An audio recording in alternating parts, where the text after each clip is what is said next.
Koreya Respublikasi ishlash istagida bo'lgan fuqarolar diqqatiga. Xorijda ishlash.uz platformasini qidiramiz. Migratsiya agentligining asosiy sahifasiga kirgandan so'ng pastga tushib, Koreya Respublikasida ishlab, O'zbekistonga qaytgan nomzodlarni ro'yxatga olish bo'limini topamiz. Ushbu bo'limning pastki qismida ariza topshirish tugmasi mavjud bo'lib, uni bosamiz. Natijada bizga ma'lumotlarni to'ldirish oynasi ochiladi. Barcha ma'lumotlarni faqat lotin alifbosida kiritish lozim. Agar OneID platformasida ro'yxatdan o'tgan bo'lsangiz, asosiy ma'lumotlar avtomatik ravishda to'ldiriladi. Aks holda barchasini qo'lda kiritish mumkin. OneIDdan ro'yxatdan o'tish bo'yicha video qo'llanma axborot kanallarimizda mavjud. Familiya, ism-sharif, telefon raqam va yashash hududi to'ldirilgach, 3/4 o'lchamdagi rasm yuklanadi. Rasm oq fonda bo'lishi, kiyim rangi fon bilan aralashib ketmasligi va fayl hajmi 14 kilobayt va 16 kilobayt oralig'ida bo'lishi talab etiladi. Shuningdek, pasport nusxasi ham ilova qilinadi. Uning hajmi 55 kilobaytdan 60 kilobaytgacha va formati JPG bo'lishi shart.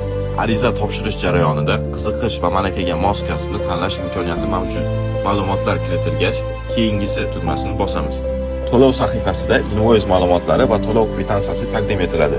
Mablag'ni to'lash uchun ikki usul mavjud: bank orqali yoki elektron to'lov xizmatlaridan foydalangan holda. Bank kassasiga murojaat qilgan holda kvitansiyani taqdim etib, to'lovni amalga oshirish mumkin. Elektron tizimlar orqali esa Click, PayMe, Milliy va boshqa xizmatlardan foydalanish mumkin. Buning uchun ilovaga kirib, QR kodni skaner qilish yoki xizmatlar bo'limida migratsiya agentligini tanlash kifoya. Endi ushbu jarayonni Click platformasi orqali ko'rib chiqamiz. Ilovaga kirgach, menyudan to'lov bo'limini tanlaymiz va qidiruv maydoniga migratsiya deb yozamiz. Kerakli xizmatni tanlagach, bizdan invoice raqamini kiritish so'raladi. Ushbu raqam sizga taqdim etilgan kvitansiyada ko'rsatilgan bo'ladi. Uni to'g'ri kiritganimizdan so'ng davom etish tugmasini bosamiz. Keyingi sahifada to'lov summasi va ma'lumotlar aks etadi. Tafsilotlarni tekshirib, tasdiqlangan holda to'lovni amalga oshiramiz. To'lov muvaffaqiyatli yakunlagach, migratsiya agentligining sahifasiga qaytamiz va keyingisi tugmasini bosamiz. Oxirgi bosqichda to'lov tasdiqlanganligi haqida kvitansiya yuklab olish uchun taqdim etiladi.